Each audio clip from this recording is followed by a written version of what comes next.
The worst horror movie I ever saw was fucking great. Hello and welcome to This May Hurt a Bit.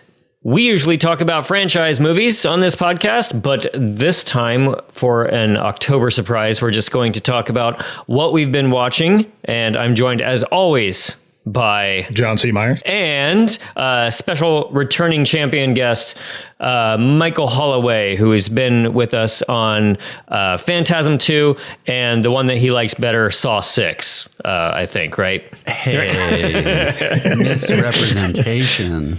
Exactly. Yeah. So yeah, we're just going to join in all of your conversations about what horror movies we've been watching this October season for Halloween. So no rules on this. The three of us always keep we've been doing this for the last, 4 years? Three or four. 3 or 4 years, keeping a running spreadsheet that we all have access to. We can look what each others are watching and what we felt about them and that kind of stuff. And of course, nonstop. and judge each other. Yeah. We rate them one out of 5-star ratings. Mm-hmm. And yeah.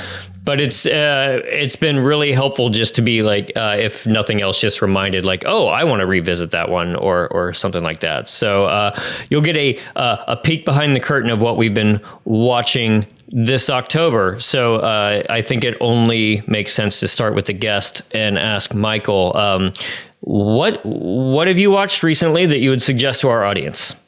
If they're tired of franchises, especially if they're tired of Pumpkinhead 1 through 4. Impossible, but sure. There's a little movie called Halloween from We brought the expert. I have been making a point this year of so far only watching things I haven't seen before. Last year and the year before, it was like 50-50 or 60-40, with 60 being like me just watching shit I liked and just being like, I want to watch Reanimator. Yeah, nothing wrong. Oh yeah. And that's always fun. It's hard when you go to like, you have like a string of like stinkers or something, stuff you're just not into. It's real easy to be like, look, I'm going to get back in the spirit. I'm going to throw on an old favorite like Reanimator. Yeah, totally. And I'm sure I'll get there. It's only the 18th of October after all. Exactly. So plenty of time to get to like rage quit from the unseen movies and watch Dead Heat 3 times. Yeah, right. So I'll start with Dead End. Yes. Which, Jim, you watched, right? I did. Yeah. Did you watch that one, John? I also did watch. Okay, great. Okay. So Dead End is from 2003. It has Ray Wise. Is it Wise? I think it's just Wise. Yeah. Ray Wise of Twin Peaks and RoboCop fame.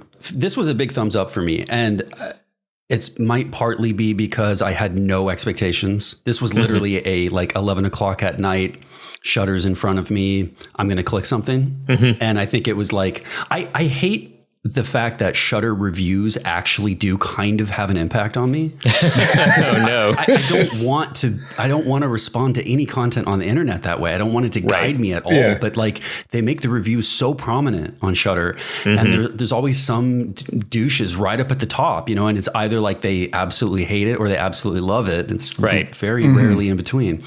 But I clicked on Dead End. I saw that had Ray Wise in it, and I was like, ooh. That's enough. And then the top review said it's really weird and it's funny, but it's also scary, or I don't know. So I hit play and I watched it, and I was really pleased. I thought this was a very funny, but not Sam Raimi funny. This is not Evil Dead 2 funny. This is not goofball, slapsticky horror, whatever, like, Return of the Living Dead. This is like kind of existential dread humor laced into a very dreamy, dark story. French director, right? It's a French guy. Yeah. Makes perfect sense. Sounds French, doesn't it? Right. And it felt French, even though it feels like an American movie, but like with a French sensibility. Yeah. And what did you guys think? I liked it a lot. Without getting in too far into like spoiler territory necessarily, I'm a sucker for when a movie does well, the things that feel kind of out of space and time a little bit. So they're going down this dark road forever. and they just keep consulting the map and they keep thinking that their destination is going to come up, but it's just not. And that's not so much a spoiler. That's just kind of the feeling that they're trying to get across. So I like that kind of thing. The like, there's something in the woods watching us at one point, but you don't really get a sense of what it is. I wouldn't necessarily call it like a cosmic horror, but it like there's a little bit of that that it leans into. And then I'll watch Ray Wise in absolutely anything. He was obviously chosen very specifically for this role because this movie feels kind of Twin Peaksy. I don't mean that like, oh, it's very literally David Lynchy, but it's more in that camp than a lot of other things, right? Sure. It's very surreal. It's very dreamlike, has a lot of that kind of imagery. And then also he gets to play like a family man. Ray Wise is Leland Palmer, for anyone listening who doesn't know that. You probably do, but he's Leland Palmer if you don't know. And yeah, he made it very entertaining to watch. And I liked that it made a lot of choices that were atypical for the genre. Like, people are regularly getting killed, but you never see any of it. And I know usually if you're watching a horror movie and people are dying and you never get to see it, it'll be one of your biggest complaints about the movie. Like, what's the point of watching a slasher if all this deaths are off screen? Yeah. But this movie, the deaths are all off screen, and instead you get the reactions to the remaining family members finding the corpse. And the camera will always be filming their face reacting to finding the corpse of the person who's been killed instead of ever seeing the person get killed. Just at face value, I thought that's really interesting. It's a deliberate, like, turning the tropes on their head and kind of doing things from a different direction. And then by the end of the movie, I will not spoil the movie, but there was a point to all this. It actually does tie into the overall story concept in a way that I liked, but I think, Jim, you liked less than I did. But a little bit, yeah. For me, I think I just maybe I'm just old now, but I like my movies to have a beginning, a middle, and an end. Sure. And as much as I love something like Mulholland Drive, I would have been annoyed by this movie if it just ended with nothing answered. If it was just like, yep, that sure was a nightmarish scenario of a road that never ended and people getting killed, and there's literally no reason for any of it, it would have been a lot worse for me. This movie has an answer. It has an answer to everything. And it's the kind of thing that will piss off some people, please others, or, you know.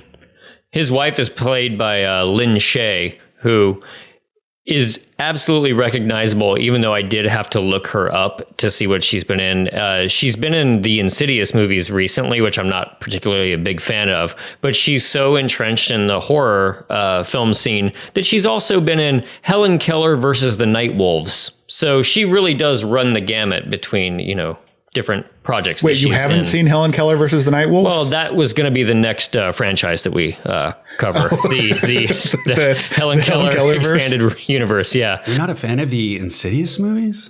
Shocked. Yeah. I've only seen one of them, and I was good. I'm sure we'll visit it eventually, but there's a bunch of them. Right. But yeah, also her character name is Laura. So you've got Ray Wise screaming for Laura all through the night too, which was amusing. But what do you think of it, John?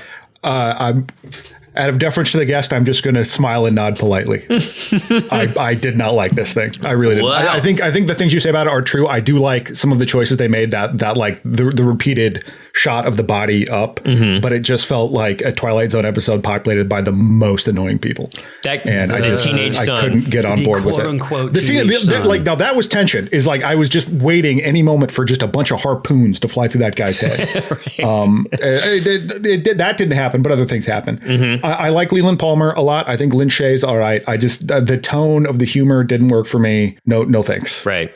I'm not. It didn't make me mad the same way that speaking of Lynn Shay, that the new Grudge did, where that was just like, this is a waste of time. This one was more just like, this isn't for me. Yeah. Interesting. Not my sensibilities. Yeah. I think it's unique, and I definitely think it's a good find for people that are looking for something that maybe they haven't heard of before, and then are like, and it has a really generic name too, just Dead End. Well, and the cover just seems like it's going to be like some super edgy, grimdark slasher or something. Yeah, and it's absolutely not that. So I do think it's something a bit different, and there were bits about it that I really liked that I kind of wish they explored a little bit more. I liked the girl too. Trying to find the actress's name. Alexandra Holden. Yes, she was. I liked her a lot. I thought she was a good final girl, if you will. There's like all these people listed in the movie that I'm like, who? Because it's mostly just the family for the whole time. Right. If Dead End didn't float your boat, what have you liked? That's why I kind of brought up the watching a bunch of stinkers. Yeah. Because I've been trying to do a bunch of new stuff too, but I've fallen back into just watching stuff I really liked. I really enjoyed ROH, this Malaysian horror movie, kind of a folk horror thing. It's not anything I haven't seen before necessarily, but I enjoyed it. It wasn't anything that was like groundbreaking or new, but it was a cool story about witchcraft, and I found it spellbinding, but it can also be incredibly slow if you're not on its wavelength. Like Salem's Lot. Where did you watch that? That is on Shudder. Oh, okay. Yeah, I skimmed through their folk horror stuff, but I didn't see Row. But is it older or kind of newer? No, it's like 2019. Oh, okay. Gotcha. I think if I was going to go, even though it's not Malaysian, Impetigore is awesome. That's on there as well. I think that one's Indonesian. I think I watched that. Really highly recommend that one as well. Hey, speaking of folk horror, last night, this is almost like a confession in a way. Ooh. Last night I watched 1973 Wicker Man for the first time ever. Goodness. Oh, wow. All right. Well, what'd you think? And 5 out of 5. I thought it was fantastic. Yeah. Yeah. It's just, some movies you always know that you should see them and you just never get around to them. And it was just forever just a movie. I've seen the Nicolas Cage one, by the way. And it's just as good as that one. Yeah. Words on that. But I feel incredibly inspired by Christopher Lee's hair in The Wicker Man. Oh, yeah. And I can't stop thinking about it. I'm just thinking about his hair all day and all. Yeah. And I'm sure tonight I will be as well. The dude is menacing while wearing Converse. It's astounding. Well, yeah, there is that classic last shot of him where he's also wearing that amazing tweed jacket and turtleneck with that hair. So it just completes the whole look, especially when he's got a flaming Wicker Man behind him. A burning Protestant behind him. And the wind is blowing into it and making it like 2 feet high. And the movie's great. I love the simplicity of it. I love just the straightforward narrative of like the clash of, it's a culture clash, but really more of a, I guess, religious belief clash and culture clash, and presented very directly, very simply, but like always entertaining, always interesting. And the performances of everyone in the village are just like spot on. Yeah.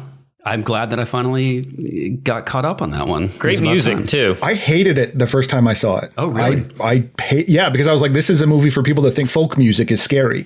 And I just couldn't get into it. And then I kind of went, oh yeah, no, folk music is kind of scary. Yeah, the themes that they explore. And it is absolutely one of my favorites. Deep cut into the music universe of shit that Jim and I like. But if you're into the whole, what's it called? Neo-folk, British, neo-folk movement, Current 93, Death in June, and Nature and Organization covered Willow's song. Oh. And they call it Wicker Man. On Beauty Reaps the Blood of Solitude. That's the name of the album. The second song is called Wicker Man, I think, but it's really a cover of Willow's song, and Rose somebody, the one Rose McDowell. I was going to say Rose McGowan. I'm like, that doesn't sound right. Not the right Rose.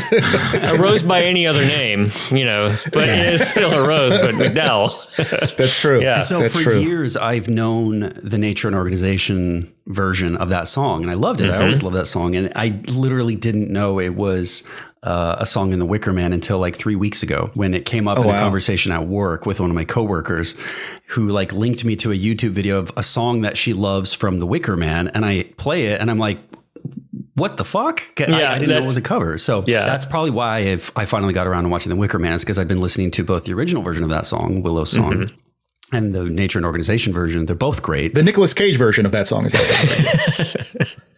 I doubt that. He did one for that. Yeah.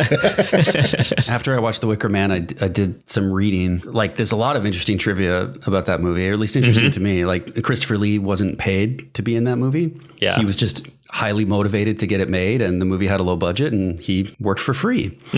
That's awesome. And he was just, I guess, really super motivated to play a villain that was not anything like any villain he'd played before. Because, of course, he'd been Dracula, and he, is a Hammer horror star. So you could see for him like, oh, this is truly something different. And then the other trivia is that the the nude scene during Willow's song, the extensive nude sequence, it was the actress for the front shots, but then a body double for the rear shots. I'm like, what a weird distinction to be like, oh, I'll be nude from the front, but from the rear, then you got to put someone else there. I'm not so happy with the hinder on me. So yeah. Yeah, that actually, one of the few things I know about Gwyneth Paltrow, the girl I moved out here with was a huge Gwyneth Paltrow fan. I've seen Sliding Doors more than I would like to admit. But I know that Gwyneth Paltrow hated her butt. Huh. And so it might be a similar thing where it's just like, I think I'm beautiful as hell, but just I don't like my butt. Yeah. No, it's a thing. So, I mean, yeah, I get that. We all maybe have our she had things. a tattoo or something. Yeah.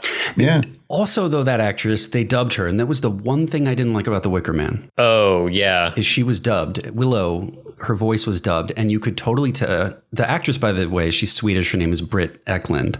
But she's in this movie in some very important scenes. It is her breasts, but it's not her voice and it's not her ass. Right. Movie magic, baby.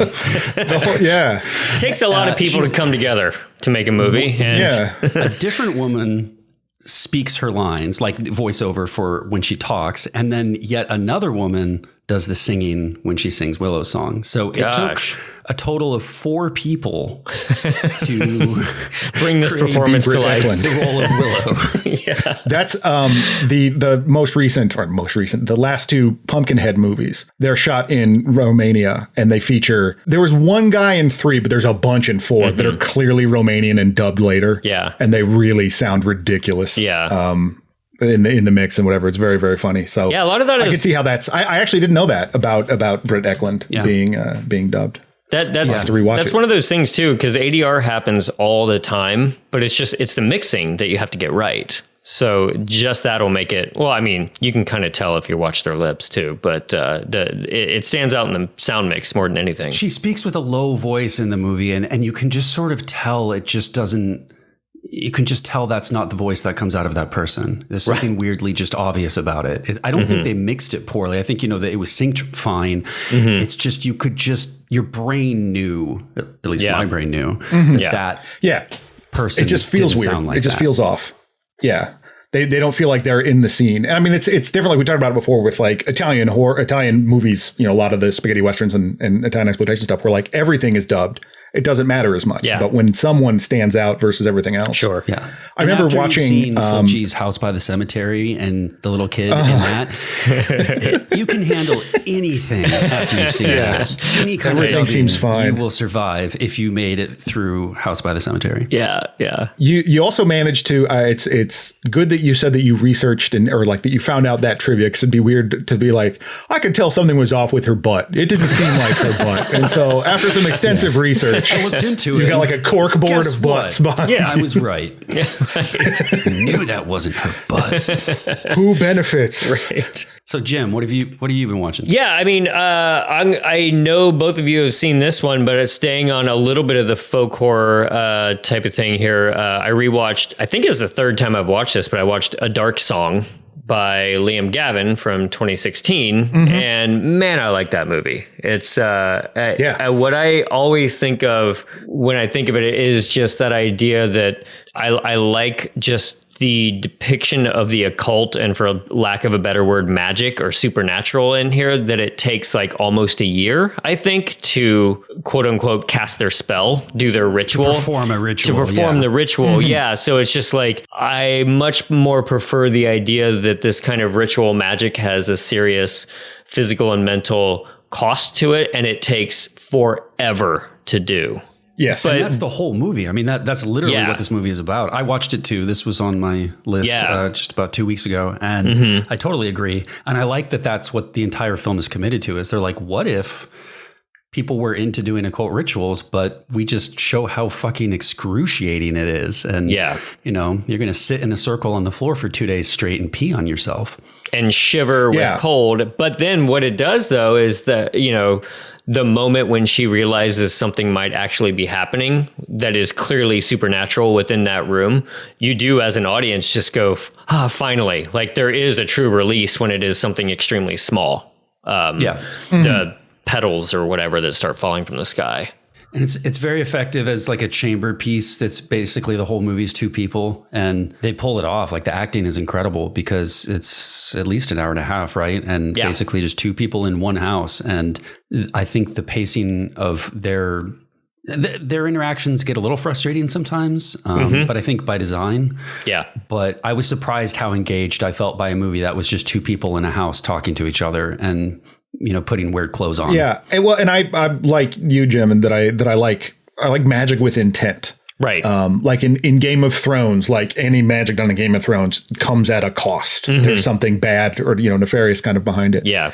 And I liked that element to it, that it was, you have to give a lot of yourself in order to access these powers. Because I want it to overall, be. I really like it. I don't want it to be as simplistic as just like, oh, you need to contact, you know, the nether regions of hell past the ninth abyss. Yeah. Like, come by my office tomorrow and I'll have a circle of salt put out and we'll get to work. Yeah, let me pour some motor oil on some leaves and we'll just be able to raise the dead. Sure. But that's like I said, I think that's the third time I've watched it, and it's pretty enchanting each time. I really recommend it. I think that one's on Shudder too. That one kind of comes and goes from Shudder pretty regularly. But it's been on it's been on Netflix for a bit too. Yeah, I think I do enjoy it. I think. Great. Yeah, there's bits at the end that I don't love, but I like the journey enough that it doesn't really bother me that much. I didn't really like the other dudes. I thought they looked kind of like too much like what they literally were, which is some people wearing rags, like going, ooh. Yeah, totally. Yeah. The angel, at least to me, looked like something otherworldly. Right. And that's was effective. I wish that I think people in the house, whatever they were, or kind of seemed like they were in limbo or something. I wish they were a little more scary, but it's a tough thing to get right, you know? John Carpenter's The Fog spends like an hour to get some pirates to show up, and then they do, and they look like they're just hanging out at Spirit Halloween, right? Right. But piggybacking off that, speaking of The Fog, I watched Night of the Creeps for the first time. Never seen that movie before.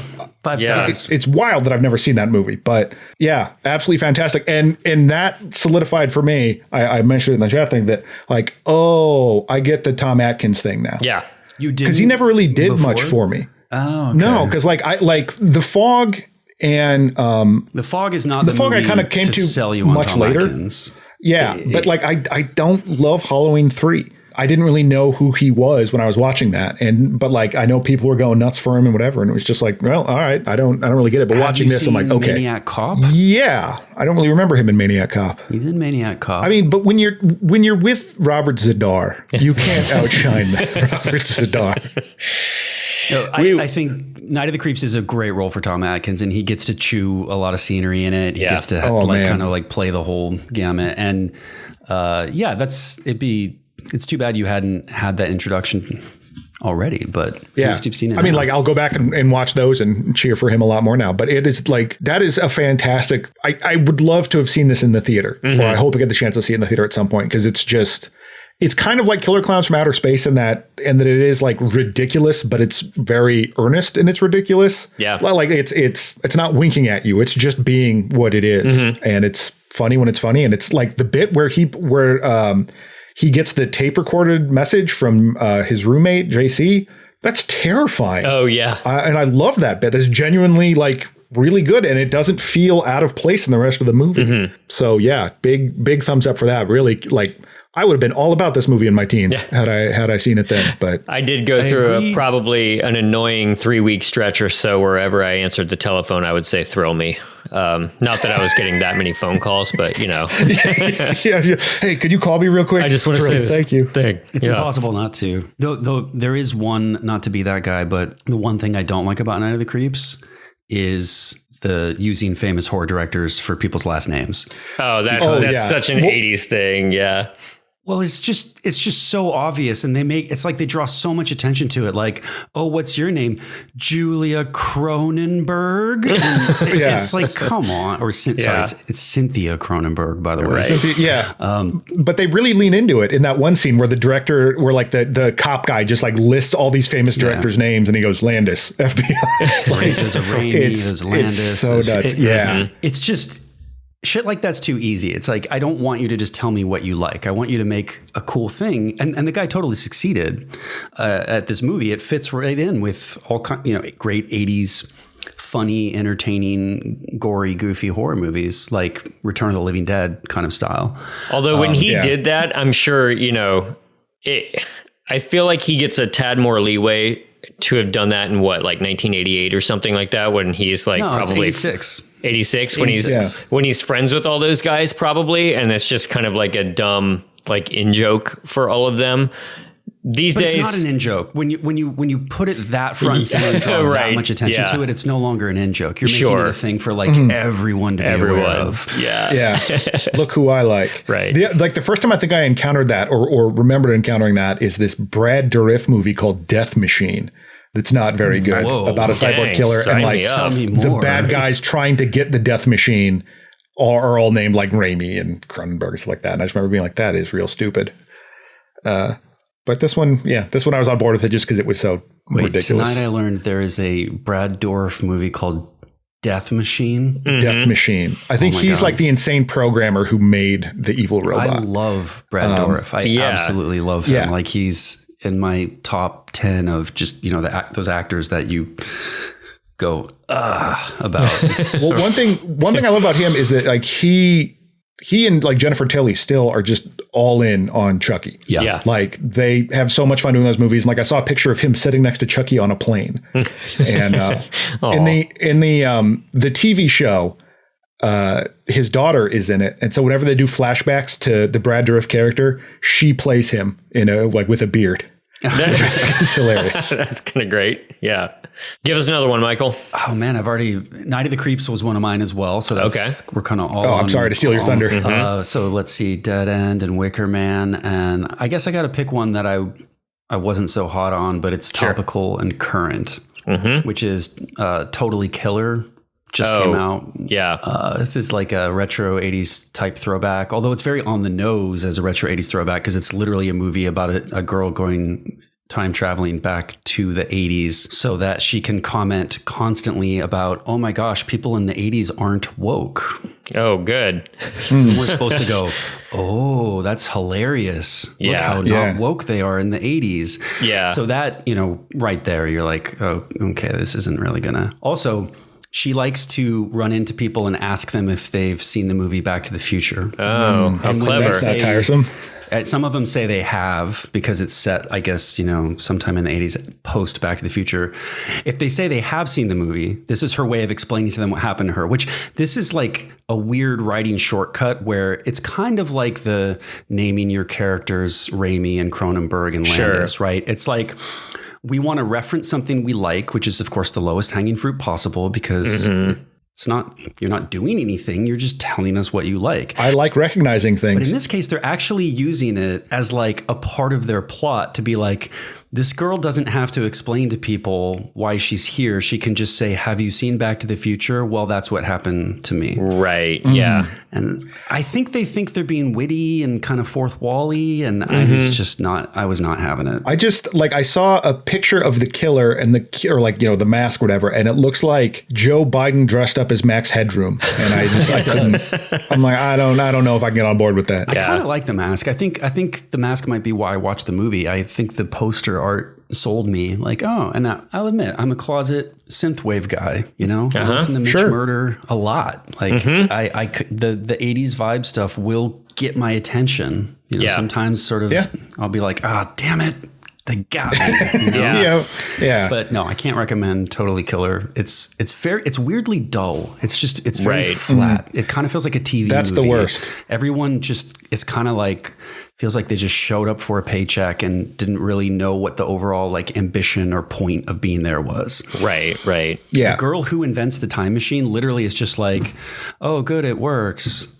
Like she has no personality. She's literally just a high school girl. And she's like, I made a time machine. Oh, cool. It works. How exciting. Yeah. It's just those kind of recent horror movies that are just so like, they're more excited to be clever and kind of up their own butt than they are like actually telling a story or being interesting or even like having any sort of relevant social commentary or like, something a little deeper than just saying like, hey, look, we all weren't quite as socially conscious as we are now, That just gets boring when it's just like overdone. Yeah, and you don't have to go to the 80s for that. Like you could just go to 2011. And Right. if the most recent Friday the 13th taught me anything, is you don't got to go that far back. Right. Yeah. Yeah, it's also like that's something that I liked about No One Will Save You is that's a movie that kind of wears its references on its sleeve, but not in a way that's like, do you see what we're doing? Do you get that we get it? Right. It's just like, no, we're gonna do this. We're gonna do the Whitley the shot from Communion because it's cool, and like I'm totally fine with that. Right. And that one's PG-13, right? But it's like an effective PG-13. Yeah, I thought so. Yeah, I really enjoyed it. I have not seen it. Yeah, it's worth a watch. Alien invasion, but I love the fact that the aliens are grays. They're the traditional, big-headed aliens. That's not really a spoiler. Like you find that out like within the first like 10 minutes or close to it. So, I thought that was pretty great. Good one. Found on Hulu.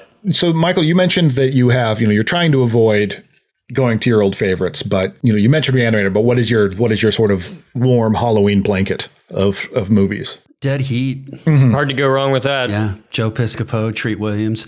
Rest in peace, Yeah. Treat Williams. Yes. In fact, you know what? This is a good year to rewatch Dead Heat because There you go. Yeah. we lost Treat Williams not all that long ago. It's a very efficient movie. It's very like 85 minutes. jam packed. And it's hilarious. And then it also has some jokes that completely miss the mark, but there's something sort of like entertaining about that too.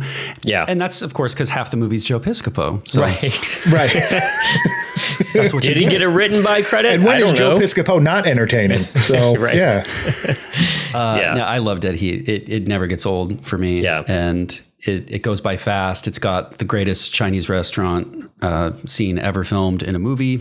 And I'm a big fan of, Chinese restaurant scenes in movies. And this one Right. This is up there at the top. of the pile. Have you seen Silent Night, Deadly Night: The Initiation?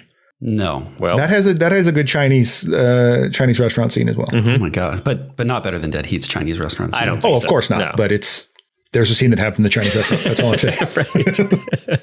A weird one that's off to the side is in Existence by Cronenberg. That has that weird sort of meta Chinese restaurant scene, which is good, where he builds the gun about out that. of like bones in his soup in the Chinese restaurant. I still have never seen it. Oh, you should. I know it's on like Criterion is running it on their like techno thrillers, and so I might check that out. Nice. You should definitely see it. But It's well worth a watch. And yeah, watch Jude Law build a gun out of bones that he finds in his soup in a Chinese restaurant. sold. that is Sold. cool. And some shenanigans happen, not Dead Heat level Chinese restaurant I mean, shenanigans. I don't think it's possible to reach those heights. Yeah, those are some serious shenanigans. Hollywood peaked with the Dead Heat Chinese restaurant. But They ran out of shenanigans after that. Yeah. Well, one new one that I found, it's actually a much older film, but this is one that I kind of always wanted to watch, weirdly enough, was When a Stranger Calls Back.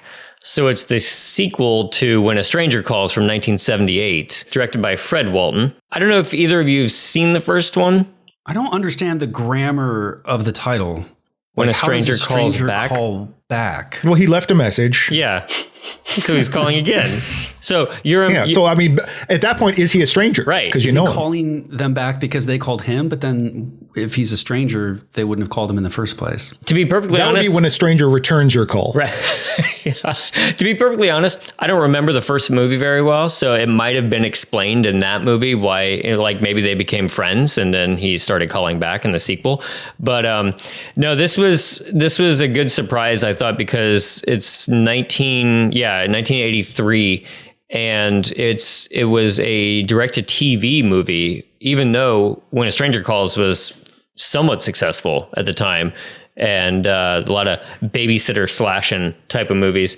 And I put this one on thinking it was going to be like kind of more of a slasher movie, and it's actually a pretty atmospheric, kind of strange, gritty, unsettling, kind of darker film than I expected. Interesting. Yeah. What year did you say? 1983. Oh, good. I ain't Right saying in the that. pocket. Yeah, I ain't saying it's perfect, and I'm not going to get into where it goes necessarily because that's just kind of fun and interesting. But I was just kind of surprised at the atmosphere of that one. It really did kind of like sink into a kind of a grimy, darker type of thing. And the first scene is very much like the first film, where it's like a solid 20 minutes of absolute tension of what's going to happen to this babysitter. So, and there's a surprising lack of gore. So it's not quite a slasher movie, but it's way more about the tension of the babysitter character. Oh, and Carol Kane is in it, and she's great. So, oh, nice. Yes, yeah, I always like Carol Kane. She was in the first one, so she reprises her character from the first one, while a new babysitter is getting stalked. So, I'd recommend it. It's on Amazon Prime, I believe, and much like Dead End, when I watched it, I was like, this is. I wasn't expecting much, but I actually really enjoyed this. So she's sort of like the Ellen Burstyn character in the new Exorcist. She comes back to help. Oh, God. Because the patriarchy wouldn't let her answer the phone or something. Yeah, exactly. Totally. I don't know. Like, I honestly, like, the reviews of that movie make me want to see it. I'm not going to pay money to see it in the theater, but like how bad it's getting roasted. Yeah. I'm really curious. Well, now. I mean, good thing we do a franchise podcast. So we will we'll get to it for sure. Oh, man. Yeah. It looks real bad. Mm-hmm. I also still have to watch Halloween Ends as well. That's on my list for this time. So I haven't seen it yet. I was going to say, like, Halloween Kills was a so bad movie, but it legitimately made me angry. Like, I don't want to see The Exorcist Believer and I don't want to feel that way again, is what I'm saying. Right. So David Gordon Green has had too many chances. And of course, the weird story there is I liked Halloween Ends. I legitimately liked it. I felt like it was a complete 180 and a completely different kind of horror movie than Halloween Kills was. So like I'd give his first one like a B, and then I'd give his, or C, and then I'd give his second one an F easily, and then I'd give his third one like a B plus. It was very weird. So like I guess that means that when he gets to the third of his Exorcist trilogy, then I'll go see it, because that might be there. Good. You go. Then it'll be good. Yeah. Because I think the first one sort of has the suffers from like the soft bigotry of low expectations, where it's like, you know, Halloween was in the dirt at that point, and so it's like, well, as long as it's not terrible. And it wasn't. So, but then he was competent. Like, you weren't terrible. It is somewhat telling that three bona fide horror film fanatics like us could be sitting here talking, and there's a new Exorcist movie out and none of us have seen it. Right? That's a little weird. But I think it's because David Gordon Green has proven to be such a hit or miss weirdo that it's just, I do not feel compelled to go see that movie. Yeah. And we all really like The Righteous Gemstones too. So like the guy is super talented. I'm just not quite sure how I feel about his horror offerings, but I really like his comedy stuff. As far as any other surprises, I absolutely fell in love with Dr. X. Okay. This 1932 movie, Michael Curtis, the guy who did Casablanca. It's not like a great movie, but it does this two strip Technicolor process, which was the rage at the time. And so everything has this weird green tint to it that I really like. It's a lot of mad scientist shit and very sort of expressionistic in that way. Yeah. And the designs of the scientists are all very different, and I really like the way they look. It gets really surreal at one point that I was not expecting and enjoyed, but yeah, I was not expected to be bowled over by a movie that old in the way that I was. In the 30s, let me rephrase that, because that makes it just sound like old movies are dumb. But it's a pre-code horror movie, so it doesn't have those limitations. But I was not prepared for it to do some of the things that it did. There's another one by Michael Curtis as well that's in that same collection on Criterion currently, that is The Mystery of the Wax Museum. And there's one point where a character goes, "So how's your sex life?" And it's weird to think about like your grandma saying that. Oh, they talk in these movies? Yeah. They were soundies. Yeah, soundies they were talkies back then. Yeah, screamies. The only thing putting me off of it is just, even though I love like the film noir era, mostly in the 40s and into the 50s, but like once you go to the 30s, I start to go, I don't know. It can be some eating your vegetables type of movies. Yeah, but I think, like I said, this is pre-code. You weren't stuck with the Hays Code, and it's like, you know, everything has to be nice and friendly all the time. That this is still this goes like I think some of it I was surprised that it was the 30s. I'm always surprised that it's the 30s. It'll just sneak up on you. Well, it's almost the 30s, guys. Like, Yeah, that's true. And I'm surprised. I'm just a whole decade of being surprised. right. Didn't you also watch Abbott and Costello Meet Frankenstein? I did, yeah. I kind of like that one. I watched that last year. I wasn't scared at all. Yep. It was bullshit. Although I don't understand why does Dracula want to control Frankenstein? I don't know. Just to have some muscle on his side. I mean, I still had fun. It just didn't make any sense to me, but I was like, I don't care. I'm just watching Abbott and Costello do stuff. Yeah, it's funny. And it's so funny, like how much they hated it. Like they just didn't want anything to do with it, and then it like saved the studio again. Yeah. Yeah, I ordered a cheap Blu-ray of that last year and watched it last Halloween season. Yeah, so I'll keep that one around. Yeah, I think there's a certain amount of being raised on Looney Tunes that I think lends it to those to that style of humor. Yeah. Because I mean, particularly like they would be cartoons featuring like cats that were basically just Abbott and Costello. Yeah. Right? So some of that old style comedy. What's one of your warm blanket horror movies? Now that you mentioned that to Michael. Oh, for me, well, I kicked off with both Suspiria and The Beyond, which I like. Suspiria is just throw it on and vibe out, but The Beyond I just genuinely love because it's just so insane and needlessly gory, and it's all just set pieces to be like very weirdly gory. Yeah. And with a very bombastic Fabio Frizzi score. Man, I love, I said it last year, but I want that played at my funeral and my wedding. Yeah. Love that theme. So that's a big one for me is The Beyond. And I only more recently came to it. And I could still like tell you very little about it because it's just such a fever dream of a movie. Yeah, I can give you like the broad scope, but it's like I love it too. There's not much there to it. It's like two different movies. It's like the first movie is sort of this weird, a woman owns a house that she doesn't know what to do with, and there's weird shit going on in the house, and it has this dark past that the prologue kind of sets up. And then the second half of the movie is like, we're running around a hospital full of zombies.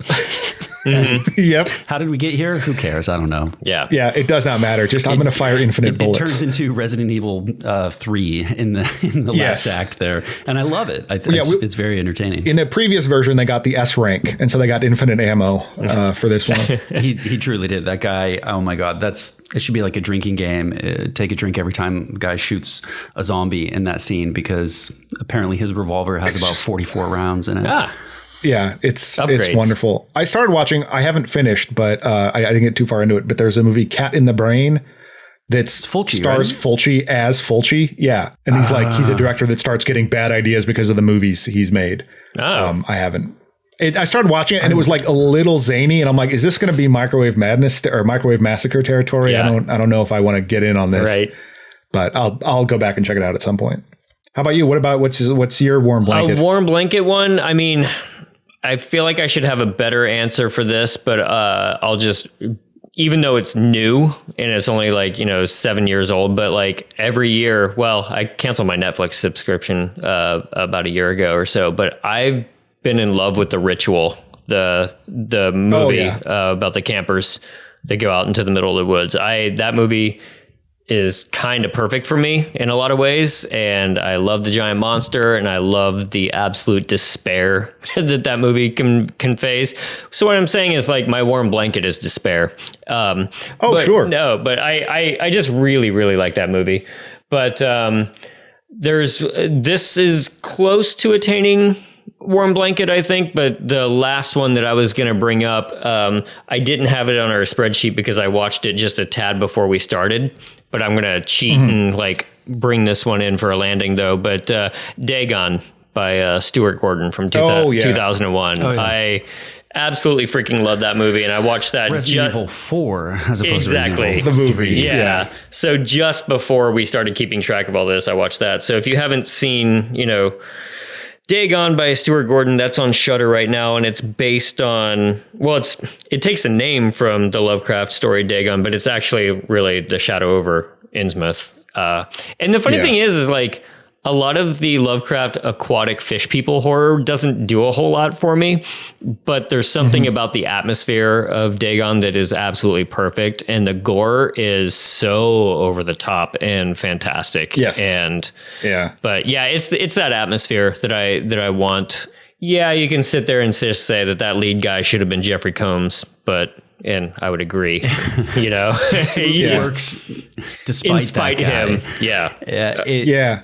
Also, I find the drunk old guy kind of depressing. He's hard to understand too. The scenes with him are, he's hard to understand, and it's just kind of a downer. But the atmosphere of that movie is what sells it for me. Like the town really feels like Innsmouth. You know, like you really feel like you're there in a Lovecraft universe brought to life, and I think that's where it succeeds the most for me. Just the scene where he walks into the hotel at the beginning and the fish-eyed guy just stands behind the register just staring at him and saying nothing. It just makes the whole movie, just the way that guy stares at him silently. Do you have as we said, it's only October 18th. Do you have anything on your list that you're super excited to check out, whether it be something you've seen before or not? There's a brand new movie coming out. It's in theaters now, but I haven't got the chance to get out to it. But I'm really excited to see Where Evil Lurks. It's by the guy who did Terrified, which I liked quite a bit.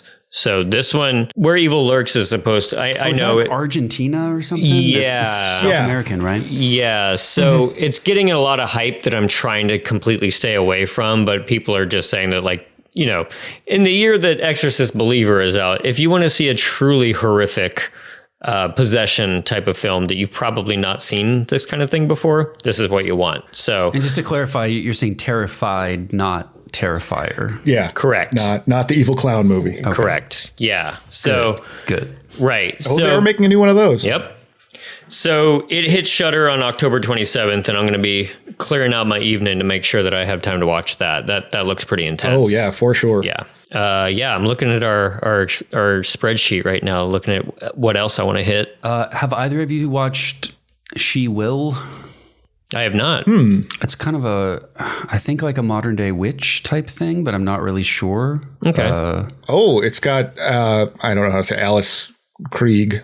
I think it's Krieger, Krieg, whatever. Yeah. Wait, and Rupert Everett. Borg Queen from First Contact. Yep. Yes. Yeah. The mom from she's the Sleepwalkers. ghost in Ghost Story from like early 80s. Yeah. Yeah. Oh, yeah. Peter Straub. So She Will. Yeah. I think it's on Shudder, and I don't know a lot about it, but that's usually better for these kinds of things. Ooh, Clint Mansell did the score. And then I've got some catch up to do. I haven't seen Pearl, so I'm going to watch that. I'm not like super excited, but I'm also not interested. Yeah.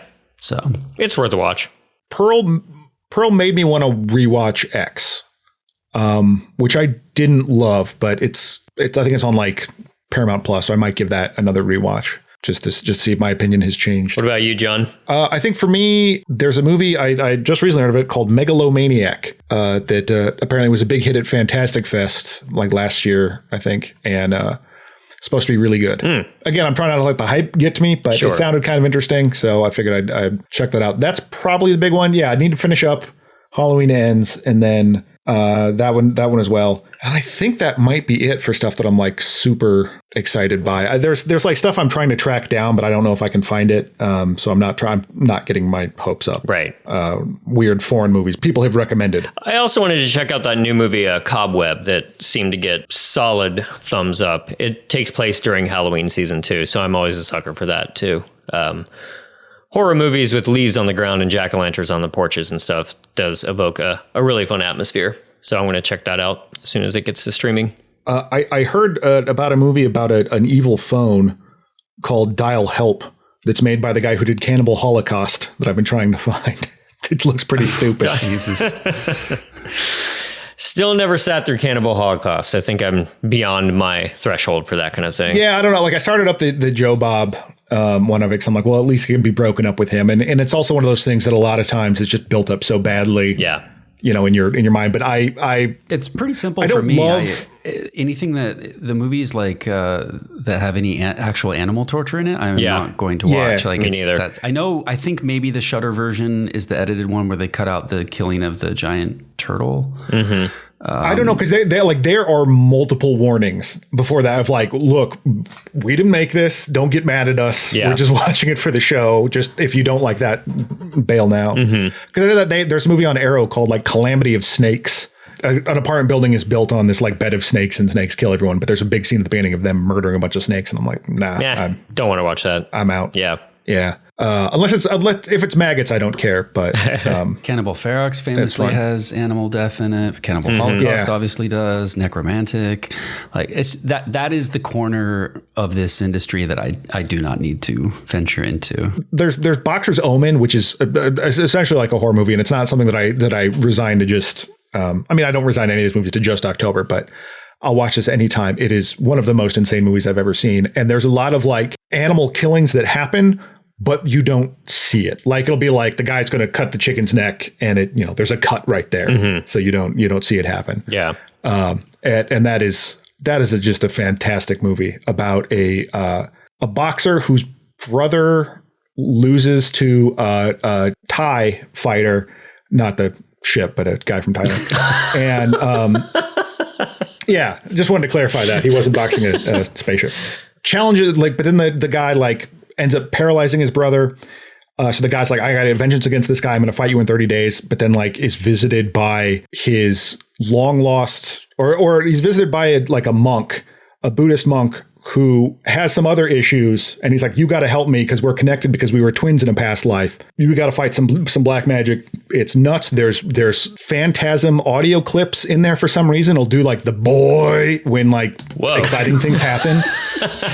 Is this movie like a mixtape? Yeah, it sounds like a DJ smash mouth. When it gets done with a certain section, you're like, wait a minute, that was just a flashback. There's a whole other movie going on over here. And then you kind of lose the plot of all of it, but I love it. It's goofy as hell. Boxer's Omen. Nice. I don't know. This sounds like a movie for people who like stuff like Tetsuo. Looking at you. No, Tetsuo is well, and I do like that one, but Tetsuo is a lot more sort of like.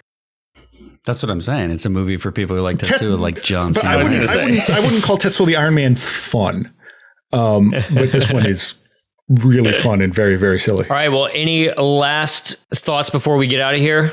Any last things that you want to suggest? Quick ones, anything like that to our audience?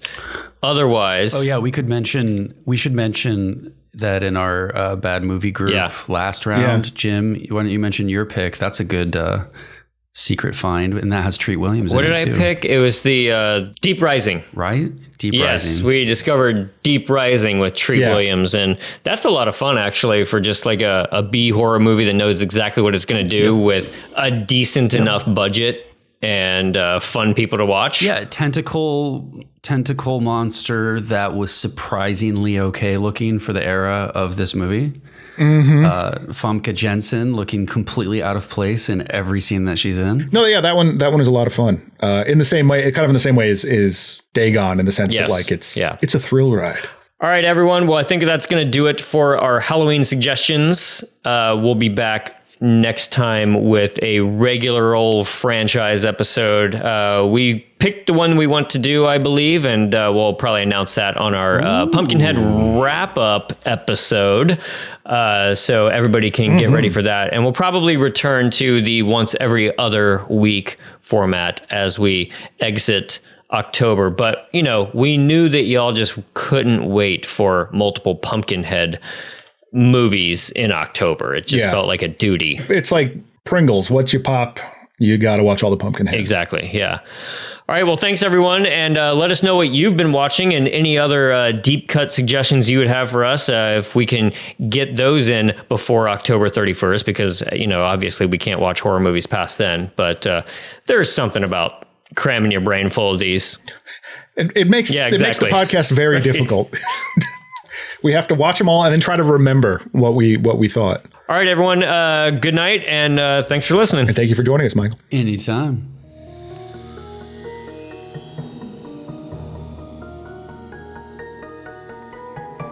This has been a Two Penguins Media production. It was produced by James Strayer and edited by John C. Myers. Logo by Ethan Kimberling and music by Michael Arthur Holloway, who you can find on Bandcamp.